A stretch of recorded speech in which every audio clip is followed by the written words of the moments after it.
This is a story called The Little Monsters. Chapter 168. The kids have a house party at Bumpy's that turns into a disaster. The big kids are all at the hideout playing games when Stumpy says, "What are we going to do this weekend, guys?" "Knowing you, Stumpy, we'll do something that means you can eat non-stop all day long," said Creeper. "Hey, that's not a bad idea," said Stumpy. They all laughed, and then Stampy said, "Why don't we have a party? We haven't had one for ages." "That's a great idea, but where do we have the party? We can't have it at any of our houses because our parents won't let us," said Grumpy. "Not all our parents are going to be here this weekend," said Bumpy. "What do you mean, Bumpy?" asked Stampy. "Well, my parents are going away Friday evening and they won't be back until Monday evening." "We can have the party at mine," answered Bumpy. "Yeah, that's a great idea. We could have a party every night that they're away and I can be in charge of the food," said Stumpy. "Oh, no, you don't. If we let you be in charge of the food, there won't be any for anyone else because you'll eat it all," said Bumpy. They all laughed and then they went to the library to print off some invitations, unaware that the staff were watching what they were doing. As soon as the kids left the library, a member of staff phoned Bumpy's parents to let them know what they were planning. When they went back to Bumpy's house, their mum asked them, "You guys aren't planning on doing anything you shouldn't be doing whilst we're away, are you?" "What do you mean, Mum?" asked Bumpy. "What I mean is, you're not planning on having a party here whilst we're away, are you?" said Bumpy's mum. "No, we're not, Mum," answered Bumpy. "I hope for your sake you're not, because we'll find out if you are, and God help you if you do," said Bumpy's mum. "Why not, Mum?" said Bumpy. The next day at school, the kids handed out as many invitations to their party as they could, unaware that Bumpy's parents knew all about it. On the day of the first party, Bumpy's parents left home. On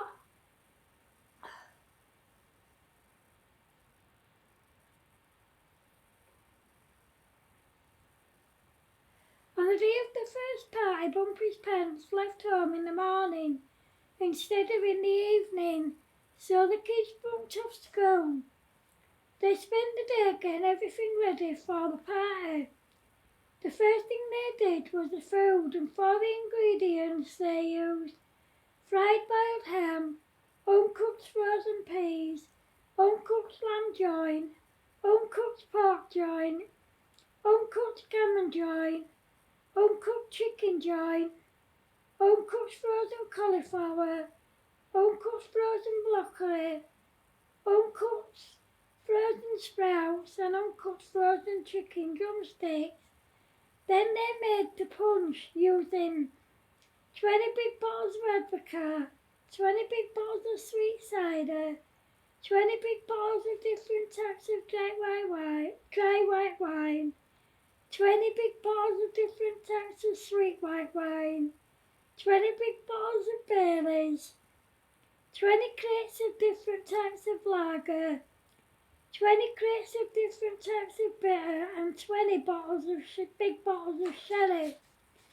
When they'd finished doing the food and the punch, they had a couple of hours to spare before their party started, so they went to the skate park. After about an hour and a half, they went back to Bumpy's and got changed ready for their party. Then the guests started to arrive and the party got going. In no time at all, one of the neighbours came over, barged in, turned off the music and said, "This party's over with. All of you, go home now." "Why don't you mind your own business and get out of my house?" said Bumpy. "I'm not leaving here until you end the party," said the old man George. "Oh, really?" said Bumpy. Before George could do or say anything, the gang pushed him out of the door and slammed it in his face. About 20 minutes later, there was a knock at the door. Bumpy answered it, and as she did so, a bunch of teenage lads aged about 17 or 18 barged in and started pushing everyone over and breaking things. Everyone was terrified, and Bumpy ran over to the neighbours and told them what was going on, and they called the police and her parents. Bumpy was too scared to go back home as the lads were still there. The police and Bumpy's parents arrived, and in between tears, Bumpy explained what had happened. The police and Bumpy's parents went over to Bumpy's house. The lads were arrested, the party was ended, and the guests were sent home. By this time, the rest of the gang's parents had arrived, and Bumpy's dad said to her and the gang, "What were you kids thinking?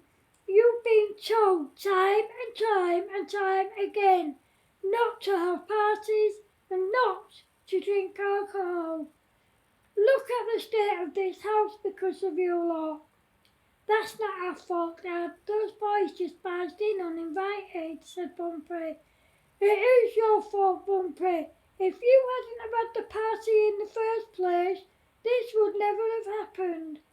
I can't punish the rest of the gang, but you're my daughter, and I am going to punish you," said Bumpy's dad.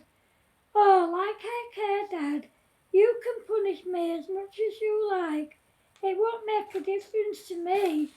I'll do what I want when I want, and you can't stop me," said Bumpy. "Oh, that's right, is it?" asked Bumpy's dad. "Yeah, it is, Dad," answered Bumpy. "Oh, really?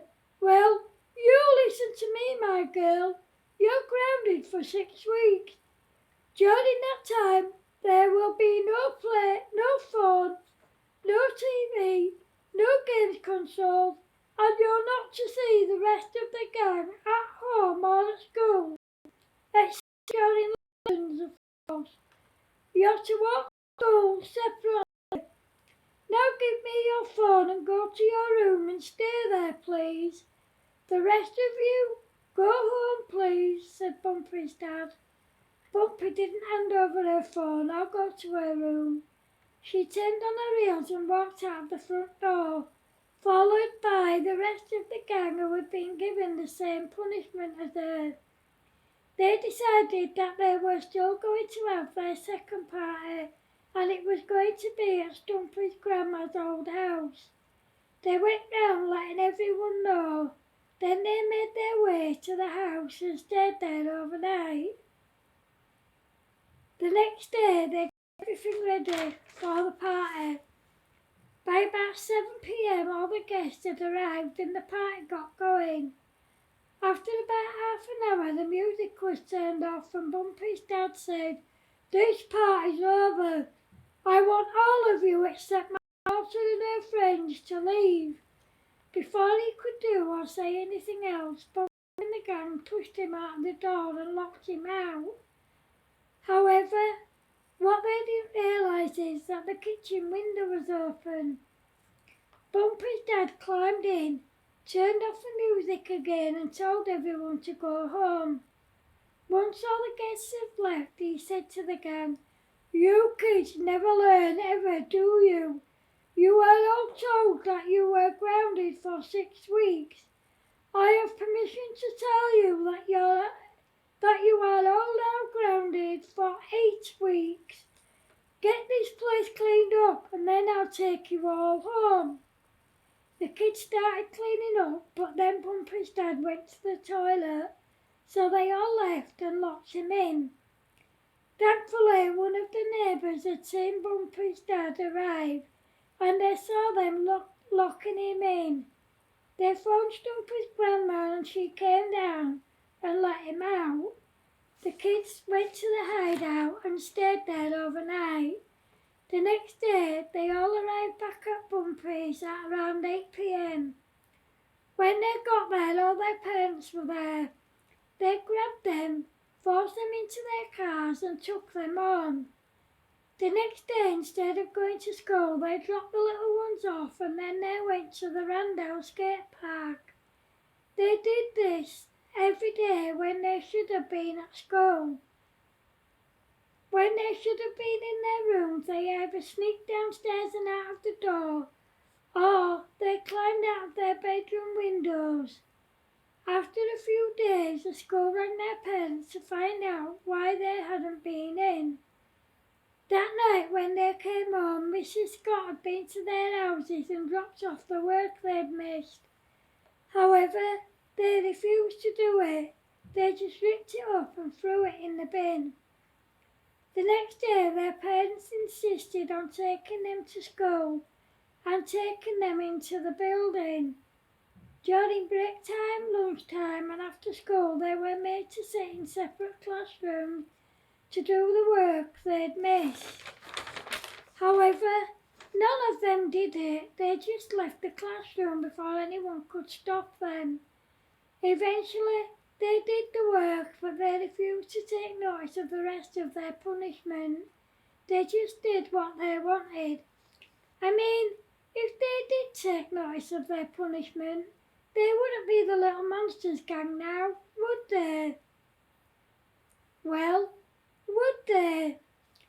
End of chapter 168. Hope you like it, guys. Remember, if you're watching on YouTube, please feel free to like, share, comment and subscribe. If you're watching on Facebook, please feel free to like, share, comment and to go to my YouTube channel and subscribe. Take care of yourselves, peeps. Thanks for watching. Love yous. Bye.